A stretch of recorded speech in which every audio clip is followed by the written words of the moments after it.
I'm a day late, but I'm back. Cue the music.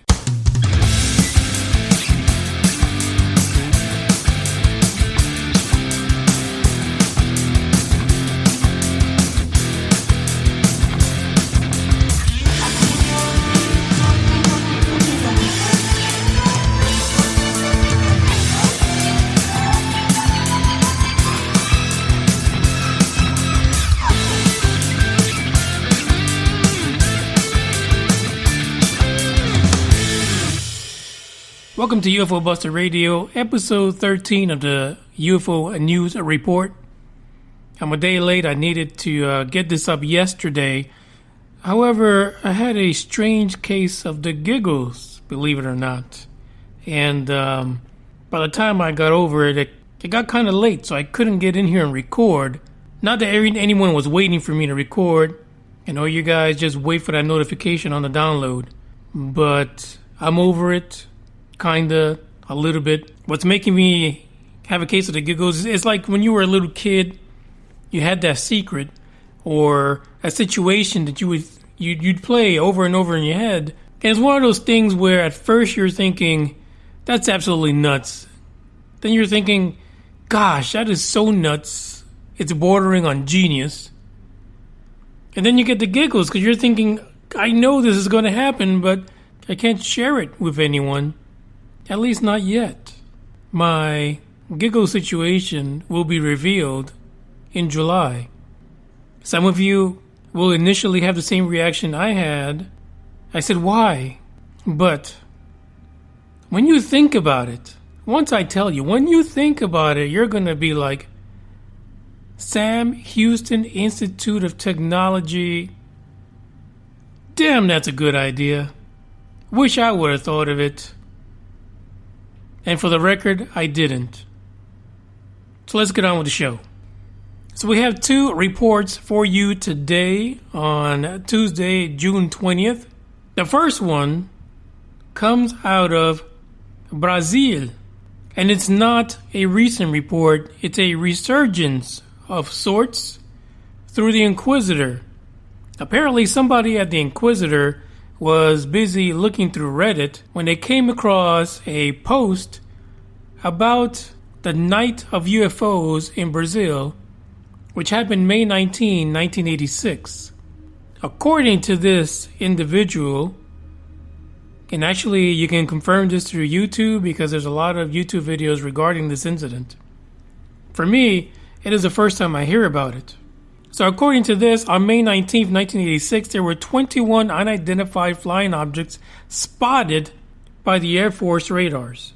The incident apparently had many observers over several different parts of the country, including Rio de Janeiro and São Paulo. Now you would think that a country like Brazil, which we're hoping there is no dark government there, but you never know, that they will be forthcoming with the information that they gathered, because apparently several radar towers were basically confirming the targets that they were hitting. So this just wasn't one target, one rogue radar that had issues. These were several targets that validated each other's blips. The following night, after the rash of UFO sightings on that fateful night of UFOs, the Brazilian Air Force Secretary Octavio Julio Moreira Lima, can you have any more names? Held a press conference about the incident. In that press conference, he actually said, we're going to do this investigation and we are going to publish our findings with you, the public, because you've been blowing up our phones trying to figure out what the heck was going on. Unfortunately, a particular government, apparently, allegedly, decided to intervene. I'm going to give you guys 5 seconds to guess which government that was.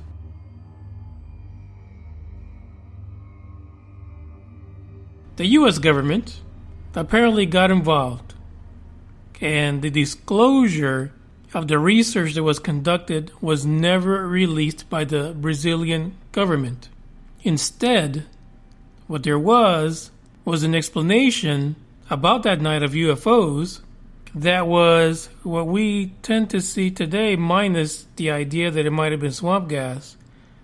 But what they told the public was that it was either a meteor shower, a ball lightning, a reflection of the moon, or an issue with the entire radar system in that area. Eventually, this incident, the interest in it by the Brazilian people just went away. They stopped talking about it. They got an explanation, not what they were expecting, but they got something. Now, the article goes on to explain that in 2009, ufologists in Brazil, Dr. Hynek would be proud, they managed to get a copy of the 1986 investigation and the results that were actually concluded by the Brazilian government, not the watered down BS that was intervened by the U.S. government. This was obtained through the country's own Freedom of Information Act. And the conclusion is as follows. In the face of the observed facts in almost all sightings, the command possesses that the phenomena are solid and reflect some sort of intelligence. Due to the capacity of tracking and keeping some distance from the observators, and also flying information while not necessarily tripulated. And let me just give full disclosure here. I have no idea what the heck tripulated means. And I looked it up. This might just be a translation issue. I'm not sure what tripulated is. Maybe it's triangulated. Maybe it's populated. Maybe I don't know what it is, folks. I got the link in the description to the full article so you can check it out yourself.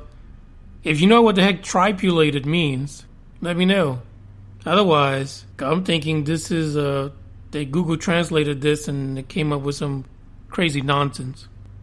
Robo-O, let them know how to follow UFO Buster Radio on social media. Don't forget to visit us at ufobusterradio.com, Instagram, Twitter, and on Facebook. They hate us 'cause they ain't us. So the next UFO story hails from nowhere other than Tallahassee, Florida. That's right. An ABC affiliate, WTXL, reported that a citizen of Tallahassee spotted a UFO in the early AM morning while she was headed to go fishing. Apparently, Sharla Daire-Brady claims that she spotted a glowing triangular UFO on June 17th while her and her husband got up early to go fishing that day. So at 4:10 a.m., she noticed that there was a light in the distance and that it looked kind of odd, not familiar to her, not one bit. Apparently, as she walked towards it, the light got bigger and bigger. But before I continue, let's play a clip of what Sharla had to say herself. So you already know I saw a UFO in live. Okay? So, what makes me think that it was a UFO? It could be nothing else. We ruled out, my husband, brother, and I ruled out a drone. Too fast, too erratic, not a drone. It was not any kind of aircraft because it had no noise. And the shape of it, it's a UFO, an alien UFO, okay? When I first realized what it was, because at first I wasn't thinking anything except what is that blinking light coming towards me. Once I zoomed in, once I started video recording and I zoomed in on it, that's when I knew it was a UFO. And I was scared. I was so scared. I was like, why is this UFO coming towards me? Are they going to abduct me? But I couldn't move. I was frozen. That's what I do when I get scared. I freeze. So I froze. And but I was very scared. Very, very scared. And I think that, I hope that the reason that they come here on our planet is because they're just curious, like we are about them. And we're aliens to them, like they are to us. So hopefully that's all it is that they're just curious of us like we are to them. I didn't believe one way or another before this if aliens and life on other planets existed, but now I do. I believe it. So that was Sharla giving her take on what happened. Basically, she recorded a video after the incident that she also provided to the ABC affiliate. Now, she is completely convinced that this is not a drone, this is not a conventional aircraft. She's also convinced that this is ET. Since the sighting, she's shown the video to friends, family, her brother. At the time that it happened, her own husband was skeptical because he didn't see it firsthand, but she played the video for him, and he believes. And to quote her, it could be nothing else. It had to be ET. And as you heard in the video audio, that she basically, went through this whole dissection of her take, her perspective of what they were about, because she was in fear at one point that she was going to get abducted. Follow the link in the description to the actual video that she videotaped with her phone. And you'll see halfway through the video, she kind of zooms in, and you see that triangular shape. Is it really what she thinks it is? I don't know. I agree with her. It is, from her video, you can only conclude that it is a UFO. It is unidentified. Now, what's fascinating to me is that towards the end of that audio clip, she actually said that she was skeptical prior to this sighting. I don't know. I think it's hard to go from 0 to 1,000 that quickly, but I guess you have to be a skeptic and faced with a UFO to make that transition, that move into being a believer.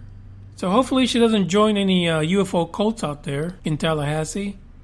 But nonetheless, it was a fascinating video, and I'm glad that she actually recorded her perspective on it. And really, we should all do this. There's weird crap in the sky all the time.